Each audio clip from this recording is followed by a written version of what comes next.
तो आंसर हो गया जी फोटोट्रॉफिक बैक्टीरिया या फोटो ऑटोट्रॉफिक बैक्टीरिया भी हो सकता है। ठीक है, तभी तो उसने फिर आगे क्लोरोप्लास्ट अपीयर हुआ था ना। इसलिए तो हम कहते हैं कि बैक्टीरिया में फोटो सिस्टम जो है वो 2 होता है, 1 नहीं होता। कि 1 होता है 2 नहीं होता, कौन बताएगा? साइनोबैक्टीरिया में ही पढ़ा हुआ है। जी बेटे बोले। सर इसमें जो नहीं होता बैक्टीरिया क्लोरोफिल नहीं, वो स्टैक्ड हुए होते हैं मेम्ब्रेन वाइज। बैक्टीरिया क्लोरोफिल होता है, फोटो सिस्टम की बात कर रहा हूँ। तो नहीं होते। ये तो बैक्टीरिया क्लोरोफिल तो जो है ना वो स्कैटर्ड फॉर्म में होता है ना, अरेंज नहीं होता। ठीक है जबकि प्लांट्स में तो ये अरेंज होता है। जी बेटे बोले। सर ये एमसीक्यूज था। सर ये जो जी एमसीक्यूज है कि जो क्लोरोप्लास्ट किसको इनगल्फ करने से आया, तो ये हमारी बुक में तो लिखा हुआ है कि जो प्रोकैरियोट जो प्रेजेंट डे सियानोबैक्टीरिया से रिजेंबल करते हैं उनको इनगल्फ करने से हुआ है। तो वो जो प्रोकैरियोट्स थे वो फोटोट्रॉफिक बैक्टीरिया थे। हाँ जी, उसमें यानी कि फोटोसिंथेसिस वो बैक्टीरिया ही प्रोकैरियोट्स क्यों प्रोकैरियोट्स बैक्टीरिया नहीं होते? सर नहीं, फोटोट्रॉफिक का क्या मतलब? फोटोट्रॉफी का मतलब है जो एक्चुअली ये फोटोट्रॉफी लाइट को यूज करते थे, लेकिन वहां पर वाटर नहीं होता था, हाइड्रोजन सल्फाइड होता था जिसको ये यूटिलाइज करते थे। सही। जी नेक्स्ट देखते हैं बेटे कि लामार्किज्म, ये आपके सिलेबस में शामिल है। लामार्किज्म क्या होगा? सो लामार्क ने क्या कहा था जी? थ्योरी है जी। Lamarck gave an explanation of evolution based on the inheritance of acquired characteristics. उसने कहा था कि जो इनहेरिटेंस जो कैरेक्टर है वो इनहेरिटेड होते हैं, एक्वायर्ड किए जाते हैं। ठीक है, उसमें चेंजेस आती हैं। And acquired character may be defined as structural changes in the body of organisms involving deviations from normal induced in the lifetime of an individual due to certain changes in the environment or in functions, use or disuse of an organ. misuse नहीं कहा था उसने, disuse कहा था।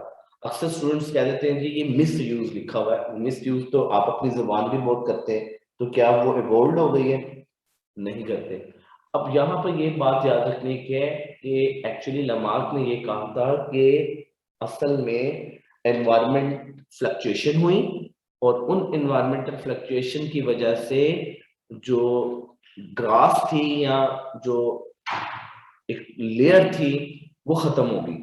तो अब जो organism से जिराफ की उसने एग्जांपल दी कि वो जो है ना उन्होंने अपनी 4 नेक और 4 लेग्स एंड नेक को स्ट्रेच किया for the browsing of the leaves. Trees की तरफ जो है स्ट्रेच किया ताकि वो ब्राउजिंग कर सके, उसमें से तो खाना ले सके या तलाश कर सके। ब्राउजिंग का मतलब तलाश करना।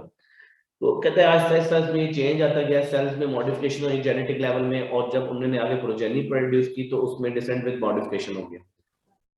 ये इसने यूज एंड डिसयूज का कहा। उसने कहा अगर फिर किसी ने क्वेश्चन किया होगा ना कि फिर ये कैसे हो गया, स्नेक पे क्यों नहीं लेग्स? उसने कहा स्नेक की एग्जांपल दिया है कि इसका कोई जो है ना प्रेडेटर नहीं था, तो इसने क्या क्या करना चाह के क्योंकि पहाड़ थे तो उसके साथ वो क्रॉस करता करता जा रहा था। बुखार की वजह से नहीं खाया जाता, बोतल कोई नहीं बात, गर्म पानी। तो इन्वायरमेंट में ये चेंजेस आई और उसमें से आगे चले गए। वो कहते हैं जी वो क्रीपिंग करना शुरू कर दी। वो कहते हैं फिर किसी ने उससे पूछा कि हिस्ट्री में लिखा हुआ है, आपके लिए इंटरेस्टिंग है, अब मुझे याद आ गया बात। उन्होंने कहा चलो ये बातें मान ली आपकी, ये जो बर्ड्स हैं ये रनिंग बर्ड्स क्यों हैं? उसने उसकी भी बड़ी अच्छी एक्सप्लेनेशन की और मैं बड़ा सुन के देख के वो पढ़ के बड़ा हैरान हुआ हिस्ट्री की बुक में एवोल्यूशन की, कि उसने कहा ये ऑस्ट्रेलिया में पाए जाते हैं, बिल्कुल पाए जाते हैं। जो न्यूजीलैंड में पाए जाते हैं, बिल्कुल पाए जाते हैं। कीवी भी वहां पे पाए जाते हैं। न्यूजीलैंड और ये जो आपके पास एरिया था जिसको हम बोलते हैं ऑस्ट्रेलिया, ये बिल्कुल स्टीप लैंड थी मोस्टली उस वक्त। तो कहता वो उनका कोई प्रेडेटर नहीं था। उन्होंने जाहिर बात है मोस्टली जो बर्ड्स हैं वो तो फ्लाई करते हैं, तो उन्होंने कहा जमीन का मजा भी चख लें, तो उन्होंने रनिंग करना शुरू की जिसकी वजह से उनके पेक्टोरल गडल जो है वो वीक हो गए और पैल्विक गडल जो है वो स्ट्रॉन्ग हो गए। तो ये उन्होंने अपनी ही तरफ से एक एक्सप्लेनेशन दी। बाद में ये थ्योरी बस वाइजमैन ने आकर रिजेक्ट कर दी थी। मेन पॉइंट्स कहते हैं use and disuse of organ, inheritance of acquired factors. Example उसकी है elongation of their forelimbs and neck of giraffe. जी बोले बेटे।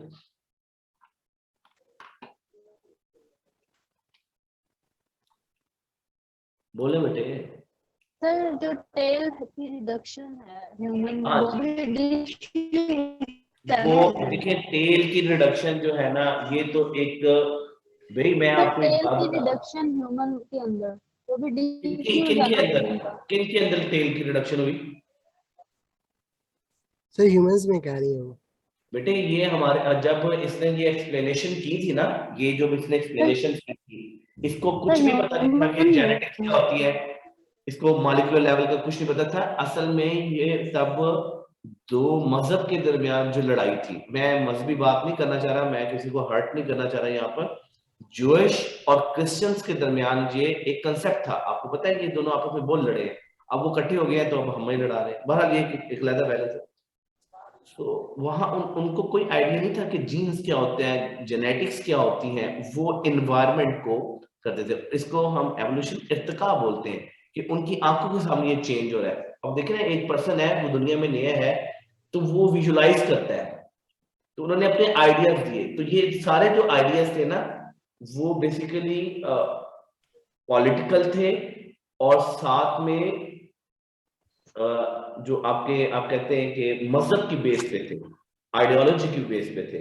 ये कॉन्ट्राडिक्ट कर गए। इस पे जो सही काम किया था ना वो ऑगस्ट वाइसमैन ने किया था। टेल हमारी बॉडी में जो रिड्यूस हो रही है, हम कॉर्डेट से बिलोंग करते हैं, हमारी बॉडी में जो टेल जो है वो कॉक्सीजी पे ब्रेक करती है या डिसइंटीग्रेट होती है, ये एपोप्टोसिस एक्टिविटी होती है due to the lysosome enzyme की वजह से। वेस्टिजियल जी वेस्टिजियल होगी, इसको वेस्टिजियल तो नहीं आप बोल सकते, हो गई है, लेकिन टेल का बड़ा काम है भाई। एग्जाम्पल 2 है जी loss of links in the snake and result bodily modifications, broadly modifications whether brought thoughts us or disuse or directly by environment cannot lead to the formation of new species unless they are inherited। ये उसने कहा था कि वो अगर reproduction नहीं करते तो उसी में रहेगा, उन्होंने रिप्रोड्यूस किया तो आगे जितने भी उनके बेबीज या इंडिविजुअल्स आएंगे उनमें सारी ये प्रॉपर्टी होंगी। इसको गॉस वाइसमैन ने रिजेक्ट कर दिया। उसने कहा कि मैं आपको करके दिखाता हूँ एक एक्सपेरिमेंट। उसने रैट्स माइस लिए कॉइनापिग के साथ, उसने इसके क्रॉस किए, उसको कट किया टेल्स को, और हर दफा उसके पास जो प्रोजेनी टेल की वजह से आई, टेल उसमें मौजूद थी। तो उसने कहा कि म्यूटेशंस होती हैं एक्चुअली, अगर तो वो सोमैटिक सेल्स में हो तो वो पास नहीं करती, अगर वो सेक्स सेल्स में हो तो वो फिर पास करती हैं, जीन्स म्यूटेशंस पास करती हैं। क्योंकि बेसिकली आपको पता है कि गैमेट फॉर्मेशन में जो क्रोमोसोम है हाफ होते हैं। इसी तरह अगर फॉर एग्जांपल किसी का खुदा न खासा एक्सीडेंट हो जाए, उसकी टांग बाजू कट जाए और महीने बाद उसकी शादी है, उसकी शादी भी हो जाए और 10 माह बाद उसका बेबी भी हो जाए, क्या क्या बेबी बगैर हाथ के पाँव के हो गया? ऐसा तो पॉसिबल नहीं है। या कोई जो है पर्सन है वो बॉडी बिल्डर है, फीमेल है या मेल है, तो क्या 9 माह के बाद उनके पास बेबी जो होगा वो बॉडी बिल्डर पैदा हो जाएगा? ऐसा तो पॉसिबल नहीं है ना। So therefore the basic idea of Marxism is the inheritance of acquired factors, which is wrong in the term of principle of genetics। क्योंकि अगस्त वाइसमैन ने कहा था ये गलत है, ऐसा नहीं हो सकता, इतनी बड़ी आप लोग बकवास ना करें। लेकिन इसके बरक्स से डार्विनिज्म बड़ा काम कर रहा था। अब मैं आपको एक इंटरेस्टिंग बात बताऊं कि जिस एरा में, जिस टाइम में लामार्क ने अपनी थ्योरी एक्सप्लेन की थी ना, याद रखना उस एरा में, उस सन में ना डार्विन पैदा हुआ था। डार्विन बच्चा है इसका एक किस्म का, जैसे 1810 में। हाँ जी, दोनों में बड़ा डिफरेंस है। और डार्विन तो नलायक तरीन इंसान था, जूइश था बहुत बड़ा, वो तो काम भी कोई नहीं करता था। गवर्नर का इसको जो है वो वहां पे जो चर्च होता है ना उनके साथ बड़ा लिंक होता है उनका, तो इसको भेज दो। जैसे हमारे यहाँ पे होता है कोई नहीं चीज पढ़ रहा, चलो जिसको मदरसे भेजो, बहुत गलत है। आप बच्चों में पहले इंटरेस्ट डेवलप करें, जिस तरह आप स्कूल के लिए इंटरेस्ट डेवलप करते हैं, कॉलेज यूनिवर्सिटीज के लिए करते हैं, मेडिकल कॉलेजेस के लिए करते हैं। आप देखना, आपने अगर आपके पेरेंट्स ने या एनवायरनमेंट दिया है तो आप कोई भी टाइम जाने नहीं देते, कोई हर क्वेश्चंस की आप जो है वो जज कर रहे होते हैं। यही चीज है कि हम मेडिकल साइंसेज में आगे हैं और दूसरी साइंसेज में हमारे पास कुछ भी नहीं है। डार्विनिज्म एंड न्यू डार्विनिज्म ये सिलेबस में है, लामार्किज्म भी है। चार्ल्स डार्विन भगोड़ा था बहुत बड़ा, तो इसने क्या किया था, he joined the expeditions on Beagle's to South American coastline. ये ब्रिटेन से निकला था और इसने ट्रैवल करना था towards the South American coastline की तरफ। एक है नॉर्थ अमेरिका, एक है साउथ अमेरिका। नॉर्थ अमेरिका ऊपर है, साउथ अमेरिका नीचे। इसमें ब्राजील, चिली, पनामा आ जाता है। बीगल कहाँ पे है? नॉर्थ अमेरिका में बेटे बीगल जो है HMS बीगल है। ऐसा ये ना, HMS बीगल का मतलब होता है जहाज, बहरी जहाज का नाम था। टाइटैनिक नाम है ना, जी देखिए आप लोगों ने सुनी हुई है सर टाइटैनिक मूवी। बेटे मैंने जिंदगी में आज तक नहीं देखी, मेरी बहुत बड़ी बदकिस्मती है। मैं सोच रहा हूँ एंटी टेस्ट आप लोगों का खत्म करा के ना, आप लोगों को पाकिस्तान जिंदाबाद कह के तो मैं देखूं। मैंने नहीं देखी आज तक। जी बेटे पाकिस्तान जिंदाबाद बोले, आपने हैंडल किया। जी मैंने देखी है सर। एंट्रेंस की प्रिपरेशन की ड्यूरिंग रात को बैठी थी पढ़ने, लेकिन मैंने फिर रात को मूवी चला ली वो वाली। और सुना है कि उसमें फिक्शन है, लेकिन हिस्ट्री में मैंने पढ़ा है कि, क्योंकि मैं हिस्ट्री पढ़ता रहता हूँ और अपने ले टाइम एक्टिविटीज में हिस्ट्री का शौक है, तो मैंने सुना था कि वो सही था, उसमें मगरूब जो भी है। लेकिन चार्ल्स डार्विन बहुत बड़ा भगोड़ा था। पता है आपको ये क्यों किया था? इसने कहा जी वेले ही हैं, चल जाते हैं दोस्तों के साथ। फिर अब आपको एक इंटरेस्टिंग बात बताऊं, चार्ल्स डार्विन का फादर वाज अ ग्रेट एनाटॉमिस्ट, बहुत बड़ा एनाटॉमी का प्रोफेसर था। इसका दादा अबू जान जो थे ना, दादा अबू, वो बहुत बड़ा मेडिसिन का प्रोफेसर था, सर्जरी का प्रोफेसर था। इसकी मदर बहुत बड़ी राइटर थी, इसकी दादी बहुत बड़ी राइटर थी। लेकिन फिर वही बात होगी ना, चिराग नीचे अंधेरा है, कि वो काम ही नहीं कर सका। बट ऑब्जर्वेशंस क्या थी, ये देखिए ऑब्जर्वेशन आई है, फाना एंड फ्लोरा। फ्लोरा कहते हैं जो अनडोमेस्टिकेटेड प्लांट्स को, एंड फाना कहते हैं अनडोमेस्टिकेटेड एनिमल्स को। ठीक है, याद रखिए बेटे, जो लायंस हैं, ये टाइगर्स हैं, ये वाइल्ड एनिमल होते हैं। इसी तरह प्लांट्स भी वाइल्ड होते हैं। आप इनको अपने घरों में अपने पास रख तो सकते हैं, लेकिन एक सर्टेन एज तक। Fauna and flora of the different region of the continent had a resemblance. Most of the animals of the Galapagos Islands were not found anywhere else in the world, but they showed some resemblance with species living on the South American mainland. अब जब उसे देखा ना, जब आप Britain से चला और रास्तों में देखता रहा और फॉसिल्स या स्पेसिमेंस को वो इकट्ठा करता रहा, पैसे तो मिलने नहीं थे, तो वहीं पर काम करता रहा। How can we define the Galapagos? Sir, it is an island. Island, okay. Why it is called Galapagos? Anyone of you? अब नेट से नहीं देखना, नेट से तो आप देख लेंगे। अब गैला का मतलब होता है जाइंट, एगोस का मतलब होता है टर्टल्स, जाइंट टर्टल्स इसको हम बोलते हैं। तो ये जो जाइंट टर्टल एरिया था, आइसलैंड था, जब ये वहां पे पहुंचा, इसने बहुत बड़े बड़े जो है वो कछुए जिसको बोलते हैं टर्टल्स देखे, तो वहां पर 100 years ओल्ड उनकी एज तब थी। उससे कल पूछा लोगों से, उन्होंने कहा 100 years ओल्ड है। वो बड़ा उसको बड़ा अजीब सा लगा। तो उसने कहा ये वहां पे क्यों नहीं है, दुनिया तो एक ही इंसान है, जानवर क्यों नहीं है? फिर उसने वहां पे फिंचेस को स्टडी किया। कितने गैलापागोस आइसलैंड थे? 10 थे, 13 थे, 14 थे, 9 थे, 7 थे? सर गैलापागोस तो एक ही था, लेकिन फिंचेस 13। जी कितने थे? फिंचेस 13 थे।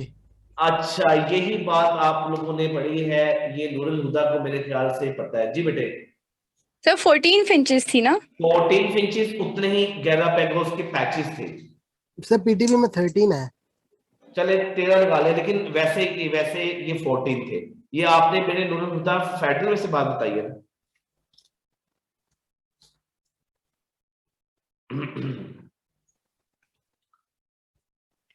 यस सर, सर फेडरल में 14 फिंचेस है। हाँ जी, और ये 14 ही है। अब ये जो फिंचेस है ना, चिड़िया का नाम है, ठीक है। ये एक वहां की डोमेस्टिक आप कह लें कि सॉरी वहां की जो लोकल स्पीशीज है ना, उनके नेम है। तो उनकी जो बीक्स थी ना, हर एक की मुख्तलिफ थी, उनकी बीक्स हर एक की मुख्तलिफ थी। तो उसने कहा ये वेरिएशन है।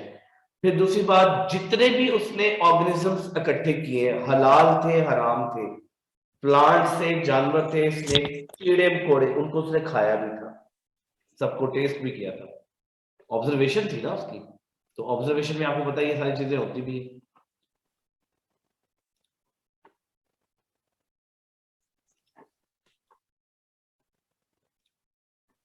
नेक्स्ट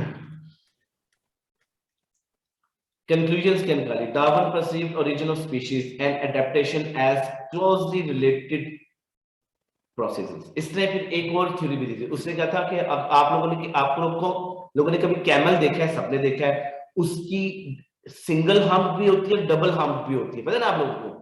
सिंगल हम्प भी होती है, कोहान जिसे बोलते हैं, और डबल हम्प भी होती है। तो इन्हीं के कजन जो थे ना, वो अमेरिका में मौजूद है, जिसको हम लामा बोलते हैं, लामा एनिमल है। अब वो कहता है जो है बैरियर आ गया, वो उधर रह गया, ये इधर रह गया, पार्टीशन होगी, जिस तरह पाकिस्तान इंडिया से अलग हो गया। असल में दुनिया जो है ना, कभी ये पेंजालेंथा थी, सारे जमीन आपस में जुड़ी हुई थी। अगर कभी आप वर्ल्ड का मैप देखें ना, तो इस तरह कटिंग हुई है, इसके नीचे प्लेट्स थी, वोल्केनिक जो है वो एक्टिविटीज हुई, eruptions हुई, लावा की प्लेट्स जो हैं वो हिली, तो जिसकी वजह से ये सेपरेट हो गई। इसकी बेहतरीन मूवी अमेरिकन ने बनाई है एवोल्यूशन पे, क्रॉनिकल सीक्वेंस की, वो मैं अब भूल गया हूँ, मुझे नाम नहीं याद। आइसलैंड पे थी मूवी थी, जो कार्टून्स मूवी थी, ड्रिफ्टिंग वो थी कोई, अब मैं भूल गया उसका नेम। बहरहाल, तो इसने क्या किया, डार्विन थ्योरी ऐसे एंड बुक, ये भी इसका अपना नहीं था, wrote a long essay on the original species and natural selection, publish his book origin of species by natural selection, अपनी बुक ही लगा दी, क्योंकि सारा इसने काम किया हुआ था। तो ये जब उसने किया, तो उसने अपने दोस्त से पूछा, जो चार्ल्स उसका दोस्त था, उसने इसको बताया कि ये पेपर भेजा, तो उसने इसके पास पेपर भेज दिया। चार्ल्स को जब पता चला कि इसने मेरी थ्योरी ले ली है, तो एक्चुअली ये थ्योरी इसके दोस्त का एक पॉइंट था, उससे बेस करती है। डेसेंट विद मॉडिफिकेशन, ये इसका अपना। सर ये जो वैलेस में, तो मेरे वैलेस था ना इसका दोस्त, उसने मेरे ख्याल से पहले ही हाँ, पेपर चार बना लगा। लिए थे हाँ इससे जी, पूछे बगैर। हाँ जी, इसने चोरी कर ली था, चोर था। तो फिर नेचुरल सिलेक्शन एंड एडेप्टेशन, आगे नहीं एक्सप्लेन कर पाया था कि क्या होगा। ओवर प्रोडक्शन इसकी बेहतरीन एग्जांपल मैं आपको दूंगा, स्ट्रगल फॉर एग्जिस्टेंस इसकी बेहतरीन एग्जांपल मैं आपको दूंगा, सर्वाइवल ऑफ द फिटेस्ट की बेहतरीन एग्जांपल दूंगा, एवोल्यूशन ऑफ न्यू स्पीशीज की एग्जांपल मैं आपको दूंगा। कैसे दूंगा? ओवर प्रोडक्शन हो गई है, इस दफा पूरा पाकिस्तान पीएमसी दे रहे हैं, बच्चे बहुत अल्हम्दुलिल्लाह पैदा हुए हैं, बड़े हो गए, एक एरा आ गया, वो बहुत स्टूडेंट्स आए हैं पढ़ने के लिए, डर खौफ कि पता पीएमसी क्या कर देगा, कुछ भी नहीं करेगा, इजीएस्ट पेपर होगा हिस्ट्री का मेरे ख्याल से। अगर वो वेरिएशन भी आती है तो इक्वली सारे अफेक्ट होंगे। सिर्फ ये रीजन ये है कि उन्होंने जरा जो पीएमसी ने जो है ना, थोड़ा सा जो मेरिट हाई हुआ है ना, उसको जरा कम करना है। स्ट्रगल फॉर एग्जिस्टेंस, आप लोग इस वक्त सारे स्ट्रगल फॉर एग्जिस्टेंस के लिए कर रहे हैं, ठीक है। सर्वाइवल ऑफ द फिटेस्ट होगा, जो पीएमसी के टेस्ट में एमडी कैट में वो सर्वाइव करेगा, वो फिट होगा इनटू दी मेडिकल कॉलेज और इंसान बनेगा doctor. Evolution of new species, आप घर वालों के लिए, बहन भाइयों के लिए एक मॉडल हो गए, रोल मॉडल। अगर कर गए, नहीं करेंगे उससे बड़े मॉडल होंगे, ठीक है। सो ओवर प्रोडक्शन होता है तो नंबर ऑफ इंडिविजुअल्स बढ़ जाते हैं, जब नंबर ऑफ इंडिविजुअल्स बढ़ जाते हैं तो रिसोर्सेज डिप्लीशन होती है, फिर हर कोई स्ट्रगल करता है फॉर एग्जिस्टेंस के लिए, मरो मार दो, प्रोटेक्शन करो अपने लिए, हर कोई स्ट्रगल करता है। जो सरवाइव करता है वो फिटेस्ट होता है एनवायरनमेंट में, जो सरवाइव नहीं करता, जो वर्कआउट नहीं करता, वो एलिमिनेट हो जाता है एनवायरनमेंट में। ये नेचर का रूल है। आप अगर काम नहीं करेंगे, अगर आपको किसी कंपटीशन में नहीं होंगे, तो आप लूजर होंगे, ठीक है। तो नेचर का रूल है, अगर आपने बचना है, अपने आप को बचाना है, नेचर कुछ नहीं कहती, ठीक है, आप नेचर को डिस्टर्ब करते हैं, तो आप नेचर को यूटिलाइज करते हुए कहते हैं फिटस बन जाते हैं, एवोल्यूशन ऑफ न्यू स्पीशीज हो जाती है। तो यहाँ पे जिसने कहा था कि गैलापागोस में जो चेंजेस है ना, वो उनके फोरफादर्स वहां पर रह गए हैं और जमीन कट गई, तो उन्होंने कहा अपने आप को चेंज कर। तो ये ना जो स्पेसिएशन की तरफ लेके जा रहा था बात को, ये जारी बात है, आप रिप्रोडक्टिवली आइसोलेट कर दें, रिप्रोडक्टिवली दो स्पीशीज को आइसोलेट करते हैं, तो उन्होंने सर्वाइव तो करना है, रिप्रोडक्शन तो करनी है ना, सेक्सुअल एक्टिविटी तो होंगी, क्योंकि फीमेल की भी अर्ज है, मेल की भी अर्ज है, और एनिमल्स में तो बहुत ज्यादा है, तो वो पीरियोडिकली करते हैं। तो उन्होंने किसी ना किसी तरीके से क्या किया, रिप्रोड्यूस किया। रिप्रोड्यूस से क्या हुआ, उनकी जो प्रोजेनी है उन्होंने उसको एनवायरनमेंट को सूट कर लिया। फॉर एग्जांपल हम ये खच्चर पढ़ते हैं, इसको हम इंग्लिश में क्या बोलते हैं, मेयर, खच्चर जो होते हैं, हॉर्स और जो डोंकी, फीमेल डोंकी का क्रॉस होता है।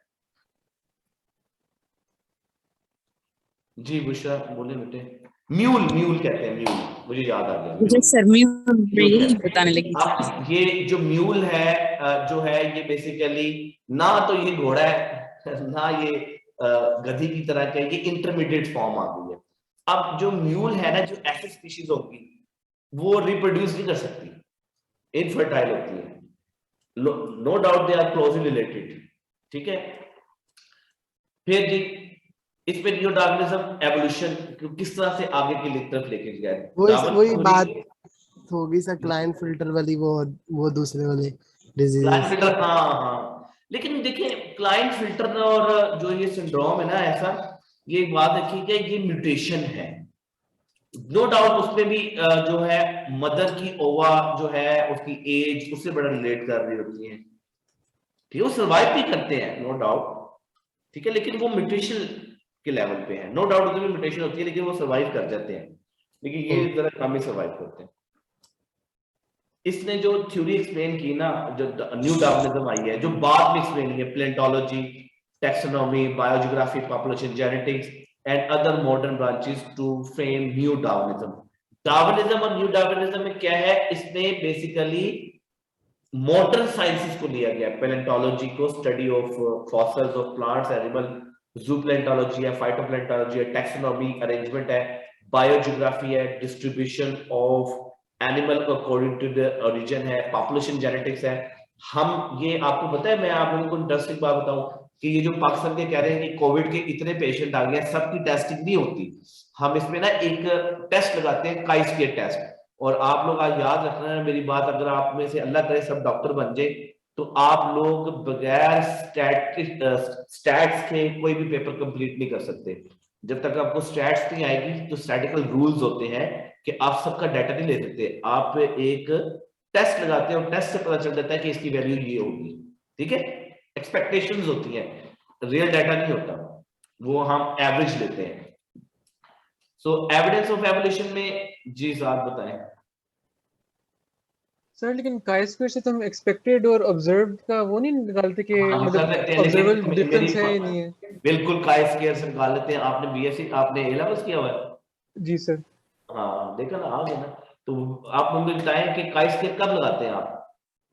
सर फर्ज करें कि जिस तरह हम डाई हाइब्रिड क्रॉस करें और हम चेक करना चाह रहे हैं कि उस तरह का लिंक जीन्स है या नहीं है, तो हम काई स्क्वायर लगाएंगे, हमारे पास ऑब्जर्व्ड रेशियो होगी और एक्सपेक्टेड रेशियो तो हमें ऑलरेडी पता होगी, तो फिर उसके पास हमारे पास होती है 5% से अगर ज्यादा डिफरेंस 0.5% से होगी, 0.5% नहीं 0.05 वैल्यू होती है ना, तो 1.5% जाती है। टेबल 5% से बड़ा डिफरेंस, हाँ जी टेबल से पता चलता है।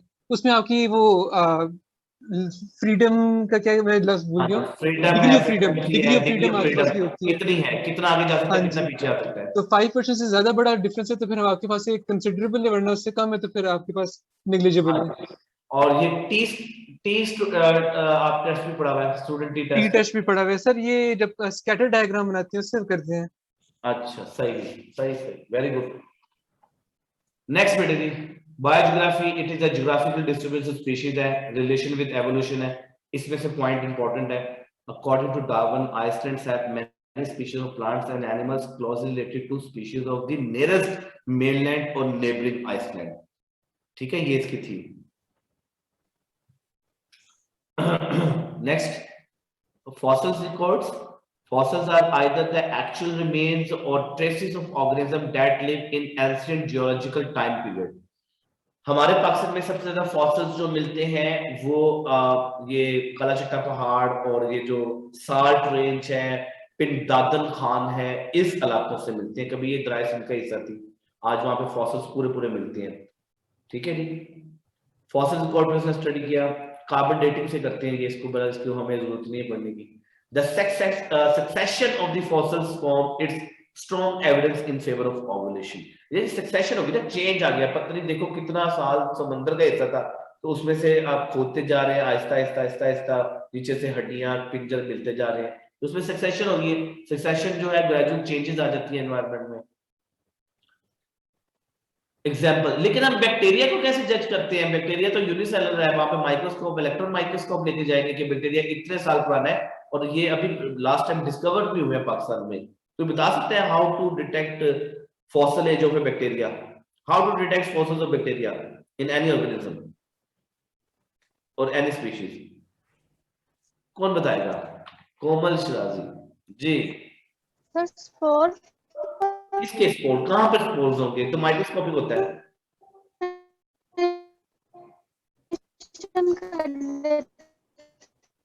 बेटे मेरे से आपकी ना थोड़ी सी आवाज में प्रॉब्लम है, सिग्नल में, या हमारा प्रॉब्लम है आपका।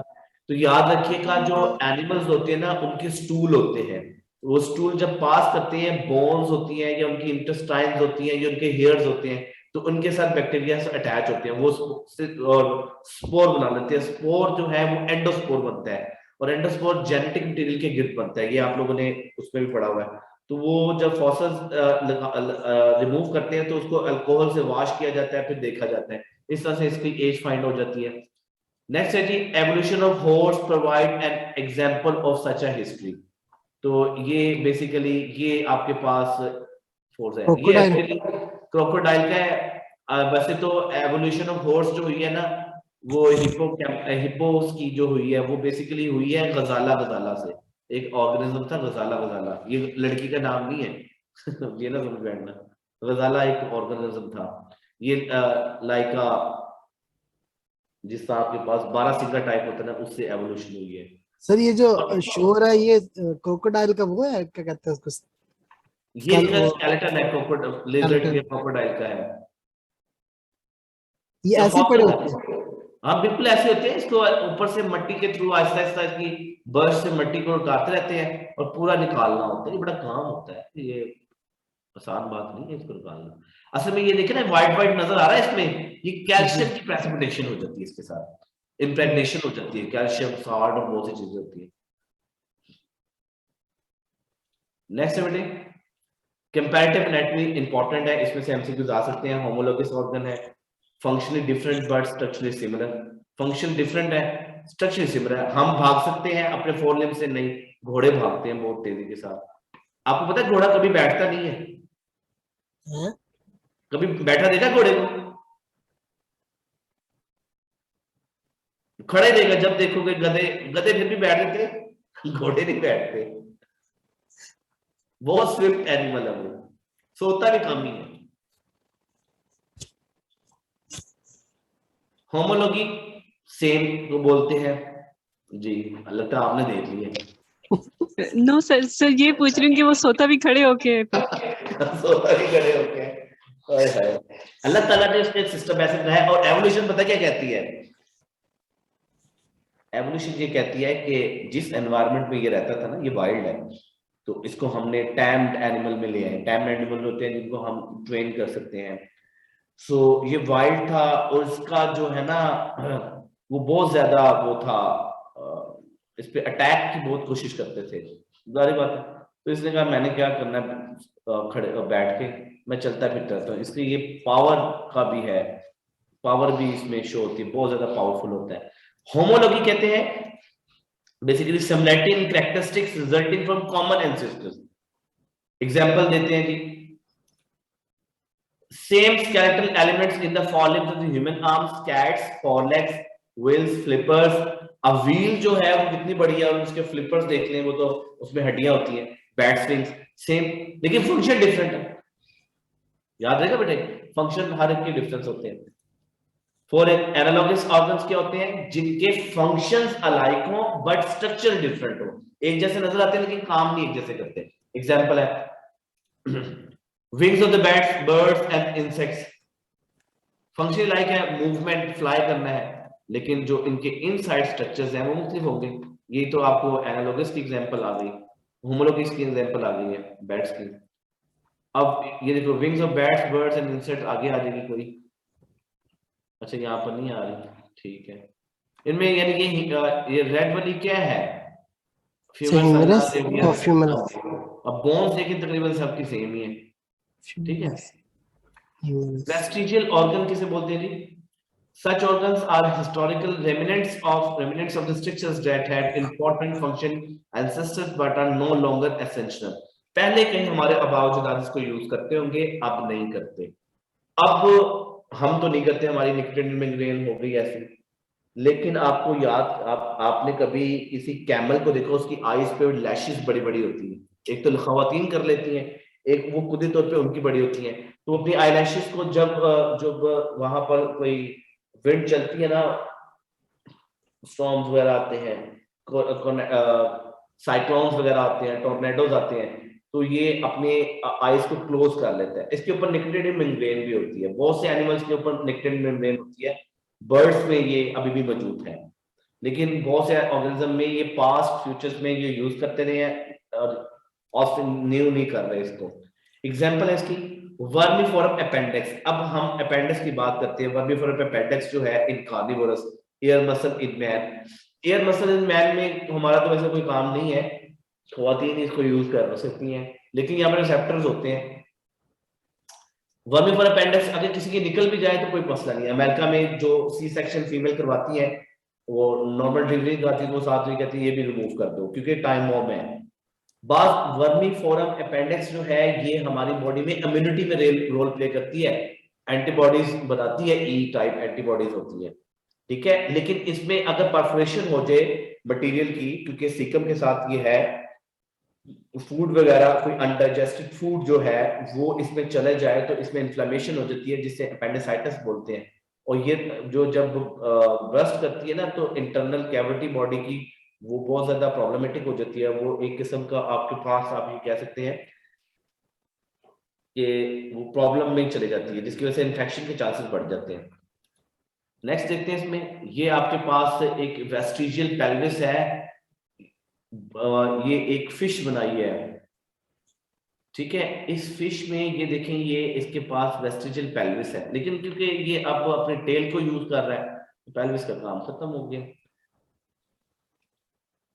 इस रिलेशन विद एवोल्यूशन क्या है कि comparative anatomy support the evolution of remoulding process in which essential structures that function in one capacity become modified as they take on new functions, नए फंक्शंस करना शुरू करती हैं।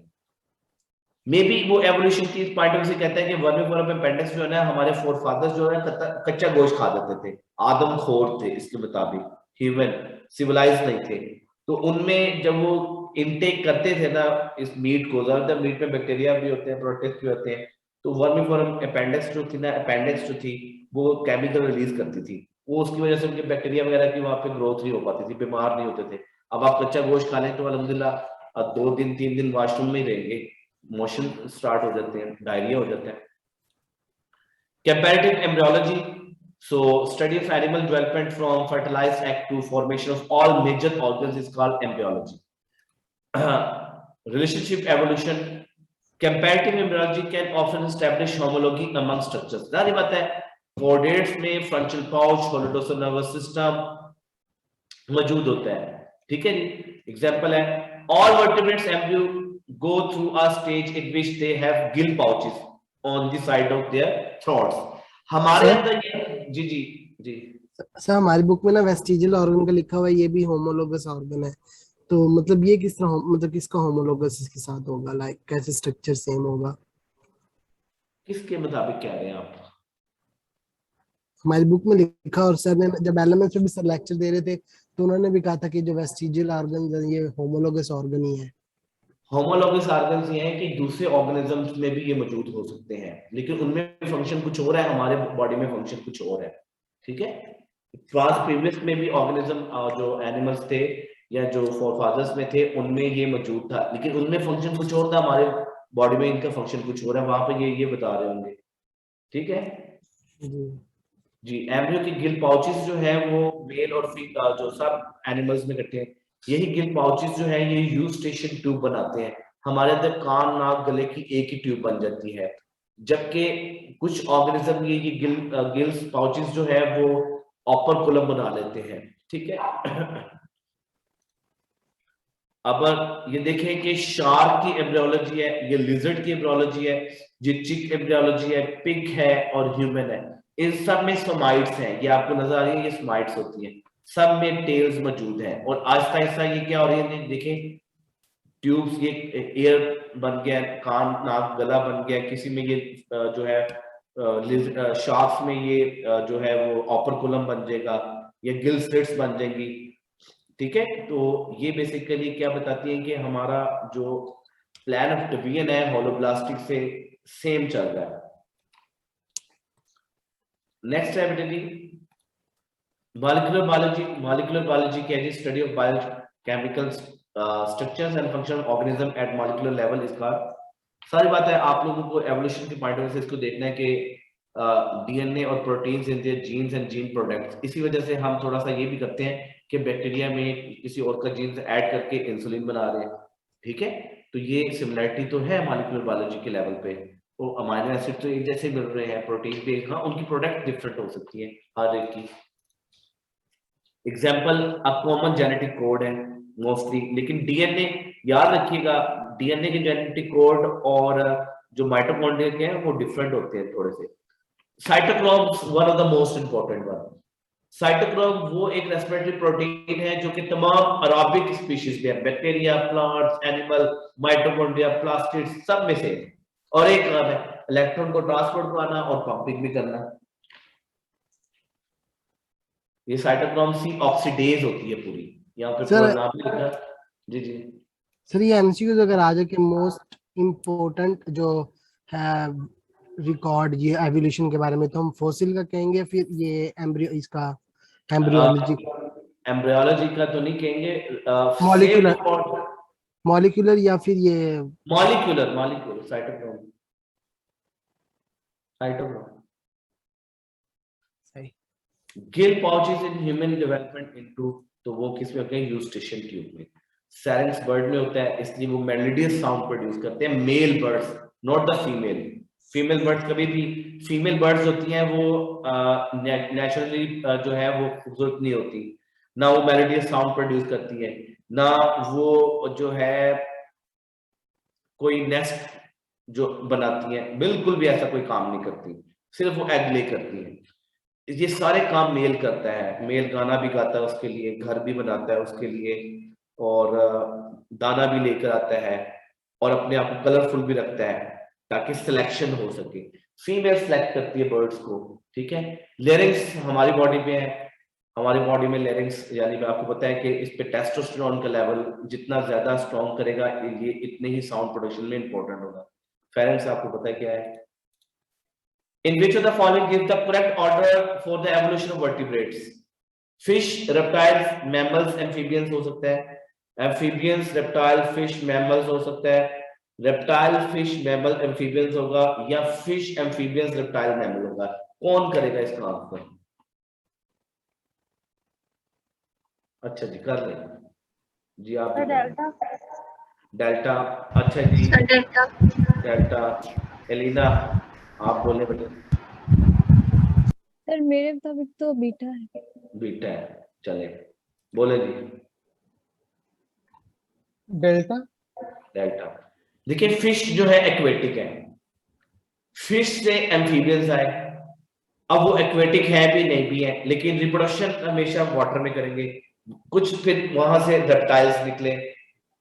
ठीक है, और रेप्टाइल्स से क्या हुआ कि एक्चुअली आपके पास मैमल्स आ गए। तो इसमें जो बेस्ट आंसर आपका बनेगा वो क्या होगा? ये होगा। अब रेप्टाइल से ना दो चीजें निकालते हैं, एक मैमल्स को निकालते हैं और एक बर्ड्स को निकालते हैं। ये फॉर्म बनता है, यहाँ पे याद रखिएगा कि मैमल्स और जो आपके पास बर्ड्स है they are basically evolved from reptiles. Last है बेटे विच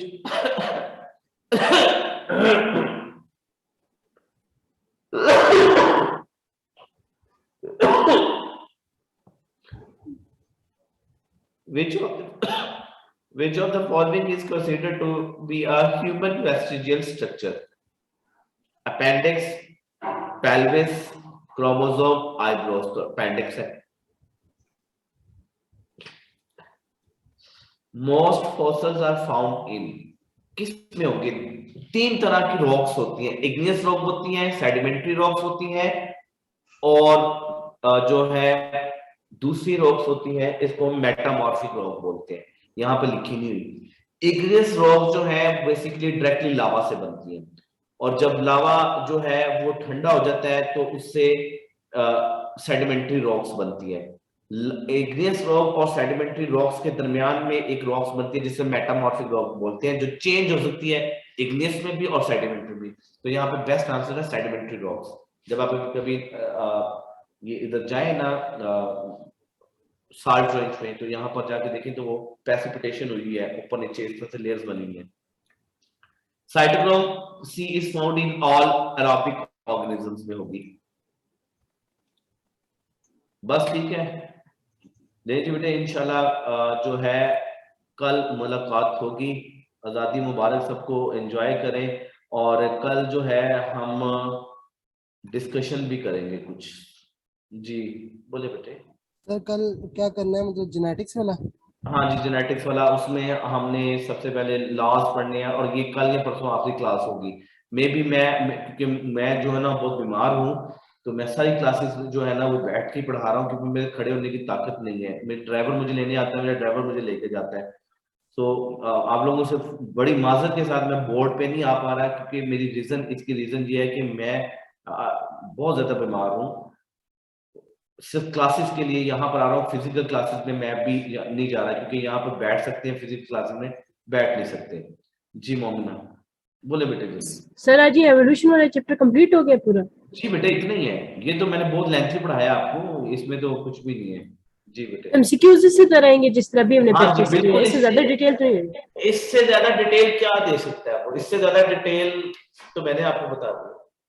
बेटे आप लोग सब एक बात याद रखिएगा, मैं बता रहा हूँ कि आप लोगों को ना पेपर बहुत इजी आएगा, कोई इतना इशू नहीं है। अगर फॉर एग्जांपल वो आ भी जाता है, ये हर एक की मुख्तलिफ है, प्रोबेबिलिटी है ना ये, अगर किसी को इजी आ गया, किसी को कम आ गया, किसी को क्या आ गया, तो हर एक इफेक्ट करेगा इसके साथ।